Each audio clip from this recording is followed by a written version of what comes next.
if you receive a prophecy which is not in line with the scripture or which is contrary to the counsel of God, then you can reject that prophecy. ನೋಡಿ, ನಿಮಗೆ ಕೊಡಲ್ಪಟ್ಟಂತ ಒಂದು ಪ್ರವಾದನೆಯು ವಾಕ್ಯಕ್ಕೂ ಮತ್ತು ದೇವರ ಯೋಚನೆಗೆ ಹೊಂದಾಣಿಕೆ ಆಗಿಲ್ಲವಾದರೆ ಅದನ್ನ ನೀವು ತಿರಸ್ಕರಿಸಬಹುದು. This is very important for us to understand. ಇದು ತುಂಬಾ ಮುಖ್ಯ, ನಾವು ಅರ್ಥ ಮಾಡಿಕೊಳ್ಳಬೇಕು. So as believers, for us to test if the prophecy we have received, if it's in line with the scripture or not, we must first know the scriptures.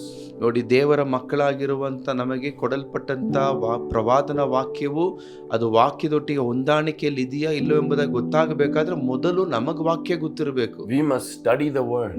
ನಾವು ವಾಕ್ಯವನ್ನ ಓದಬೇಕು. We must study doctrine. ನಾವು ದೇವರ ಸಿದ್ಧಾಂತಗಳನ್ನ ತಿಳ್ಕೊಳ್ಳಬೇಕು. While we are studying the word, we will also understand the nature of God. ನಾವು ವಾಕ್ಯವನ್ನ ಕಲಿಯುವಾಗ ದೇವರ ಸ್ವಭಾವವನ್ನ ತಿಳ್ಕೊಳ್ಳುತ್ತೇವೆ. So if there are some prophecies that is spoken over you which is not in line with the scripture and the whole counsel of God, you know what to do, which is to reject it. ನಿಮಗೆ ನೇರವಾಗಿ ನುಡಿಯಲ್ಪಟ್ಟಂತ ಪ್ರವಾದನಾ ವಾಕ್ಯವು ದೇವರ ವಾಕ್ಯಕ್ಕೂ ಮತ್ತು ದೇವರ ಯೋಚನೆಗೆ ಹೊಂದಾಣಿಕೆ ಆಗಿಲ್ಲವಾದರೆ ನೀವು ಅದನ್ನು ಏನು ಮಾಡಬೇಕೆಂಬುದನ್ನು ನಿಮಗೆ ಗೊತ್ತಾಯಿತು.